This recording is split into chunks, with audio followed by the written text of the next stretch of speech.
就算穷，到哪里都会受到尊敬的。你有没有问过自己一个问题：如果你想在10年后就停止工作，你每个月到底需要存多少钱用于投资？不是30年，不是40年，不是等我慢慢熬到退休，而是10年。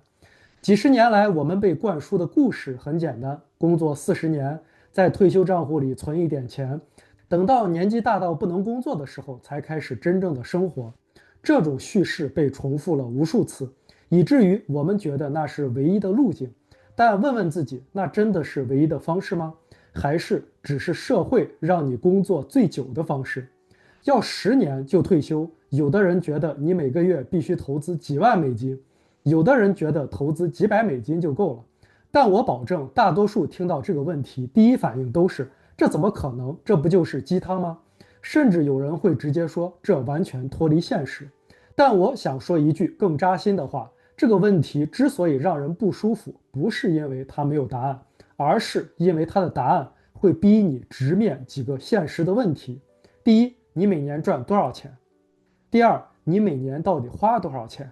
第三，你每年会存多少钱用于投资？第四，你投资的钱真实的年增长率是多少？所以问题从来不是能不能做到，真正的问题是你是否愿意理解数字、权衡取舍以及所需要的纪律。今天这期视频，我不跟你聊什么华尔街的秘密技巧，也不跟你聊什么通过投机一把翻身，我就用最笨、最硬核的方式，把数学讲清楚，把现实讲透彻。当然，10年后就退休不是对所有人都适用，它更像是一个极限挑战。但把它讲清楚的价值在于，你会第一次真正明白你现在距离自由有多远，你要怎么调整目标，以及怎么选更适合自己现状的路径。大家好，我是王博士，欢迎回来。作为投资人和创业者，我每周都深度研读美联储等官方报告，把复杂的数据拆解成清晰可理解的财富判断。如果你想用 Fed 数据看清美国的财富真相，欢迎订阅这个频道，每周获取最新的数据解读。想象一下，你今天就决定，不是10年后，而是现在，你不想再用时间换钱。你坐下来，拿出一张纸，列出很多的项目，比如房租、房贷、吃饭、交通、保险、医疗、孩子、各种杂费等等。最后你得到了一个数字，这些数字需要回答的最重要的一个问题就是，你每个月的支出到底是什么？我们这里先假设加起来的每月支出是3000美金，也就是一年36000美金。其实退休这件事情的本质不是账户里某个数字好看，而是假如你不工作了，你的生活还能不能继续？换句话说，你需要的是每年能够覆盖你支出的现金流。很多人可能认为假设3000美金的月支出太低了，然而考虑到想要10年后就退休，那么支出方面肯定是要很强的控制力，而且这个数字并不是随便选的，它在很多提前退休的讨论里都会出现，因为它代表的是一种比较节制、比较简化的生活方式。不过我这里先要提醒一点，3000美元并不是典型美国家庭的生活水平，它更像是一个低支出的模型。比如说，如果你是单身，或者已经还清房贷，住在生活成本比较低的地区，再加上生活方式比较克制，那么3000美元一个月是完全可能的。很多极简主义者、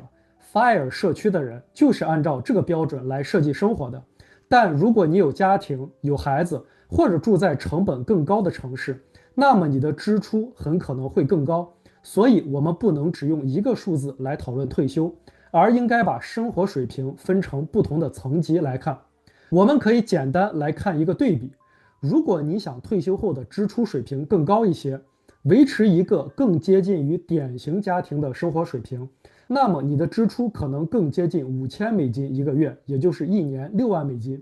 如果想再舒适一点，比如有孩子、有旅行打算、有更多的医疗或者保险支出，那一年75000美金也并不罕见。所以在讨论退休之前，我们要先搞清楚一件事情，问题不是我要存多少钱，而是我想维持哪一种生活。因为你选择的生活水平会直接决定你需要多少的退休资产规模。接下来我们就把这些支出数字转换成一个更关键的问题，如果一年花3.6万、6万或者7.5万，你到底需要10年后积累多少资产才能退休？这就是下一步要讲的核心数学。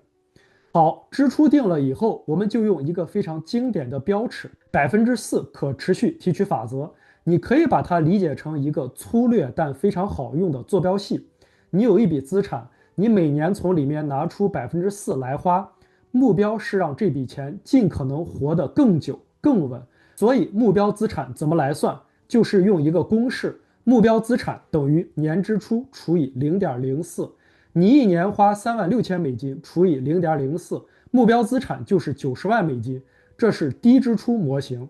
但如果你一年要花6万美金，目标就不是90万，而是150万美金，这是典型家庭的目标资产。如果你想更舒适，年度支出达到7.5万美金，目标资产就要超过180万美金。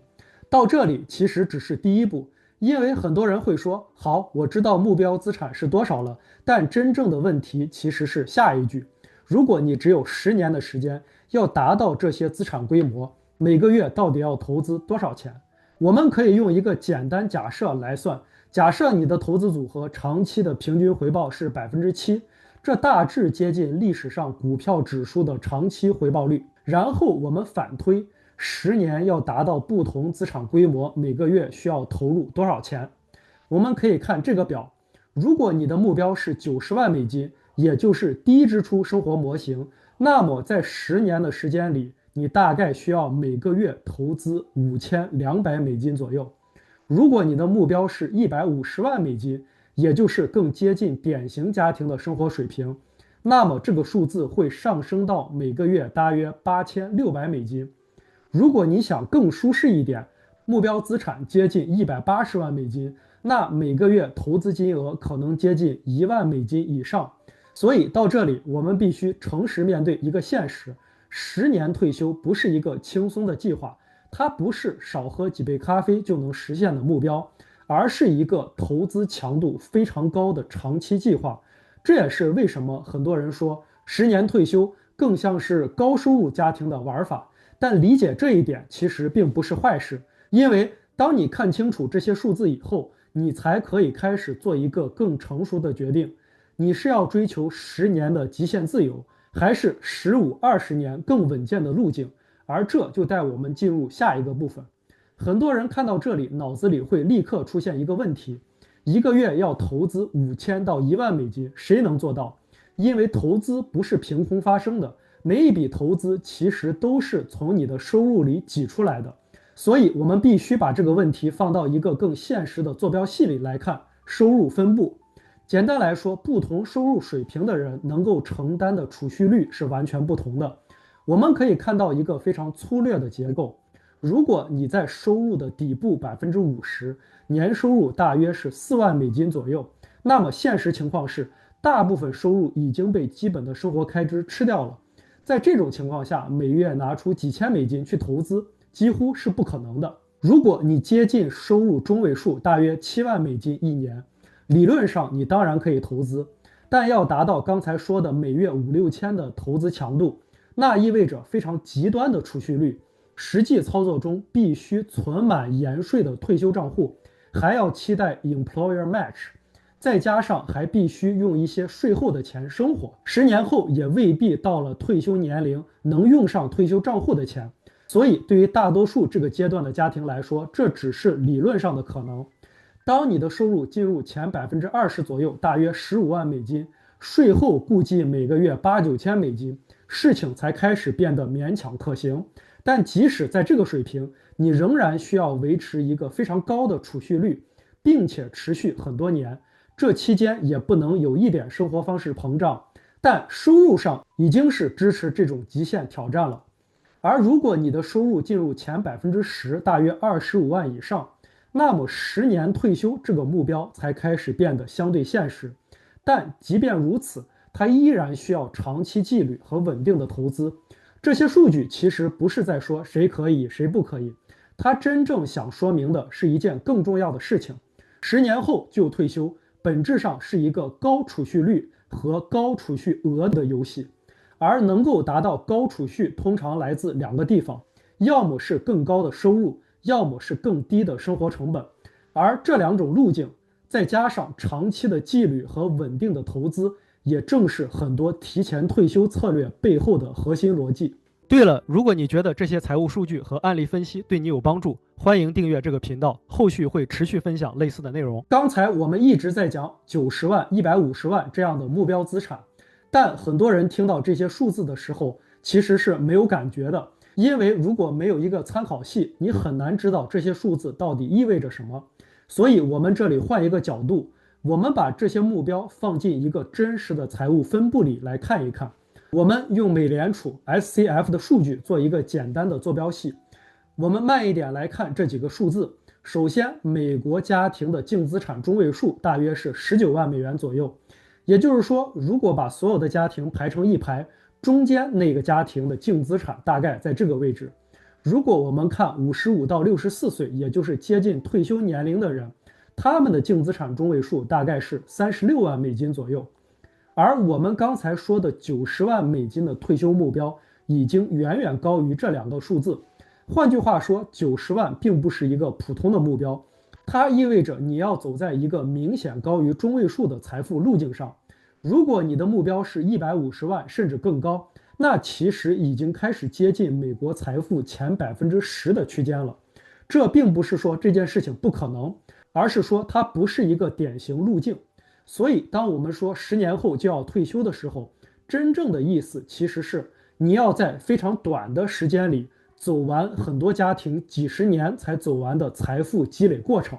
而理解这一点其实很重要，因为当你把目标放进这个财富坐标系以后，你就不会再把10年退休当成一句口号，而是会把它当成一个需要非常清晰规划的长期目标。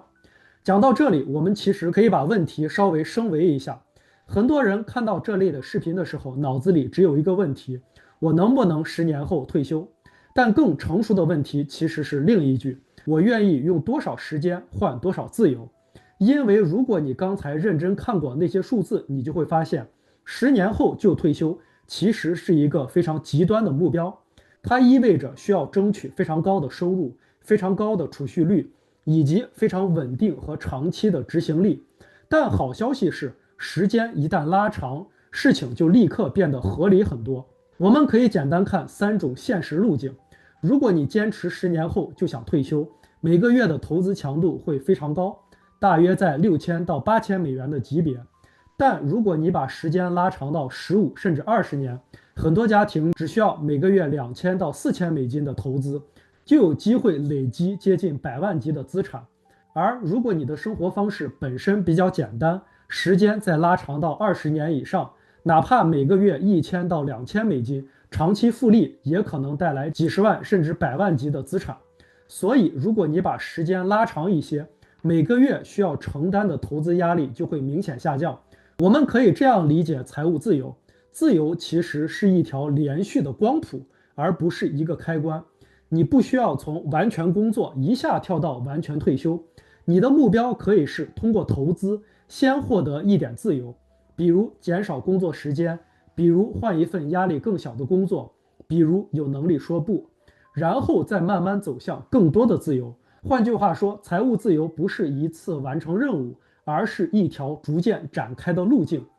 而当你用这种方式看待问题的时候，10年后就退休就不再是一种压力，而只是这条路径上的其中一种选择。讲到这里，我其实想说一个很多人不太愿意听的真相。很多人讨论10年后就要退休的时候，就会去问一个问题：我应该买什么样的投资产品？是股票、ETF、房地产，还是某种新的投资策略？但实际上，这件事情的核心往往不是投资本身，真正决定结果的通常只有2件事：第一是你的储蓄率，第二是你有没有一个可以长期执行的系统。10年退休这种极端目标其实并不靠聪明，它更依赖一种非常简单的东西：长期、稳定、机械式的执行。很多真正成功的人做的事情其实非常普通：自动转账、自动投资、自动再平衡、减少交易，把很多决定从情绪里拿出来，交给一个提前设计好的系统，因为现实是意志力会崩，情绪会波动，生活会出现各种意外，但一个好的系统不会。自动化不会恐惧，不会贪婪，也不会冲动消费，它只是每天每个月安静地执行同一件事情。而从这个角度来看，财务自由其实并不是某一个瞬间发生的奇迹，它更像是很多年里一点一点积累出来的结果。而自由的代价其实很简单，延迟满足。今天说不，未来说可以，每一笔不必要的开销其实都是从你未来自由的地基里拿走一块砖。好了，今天就聊到这里，非常感谢你的观看。如果你想持续获取基于官方数据的财富解读，欢迎订阅并打开小铃铛，每周第一时间了解最新的 Fed 数据分析。祝你投资和创业顺利，我们下期再见。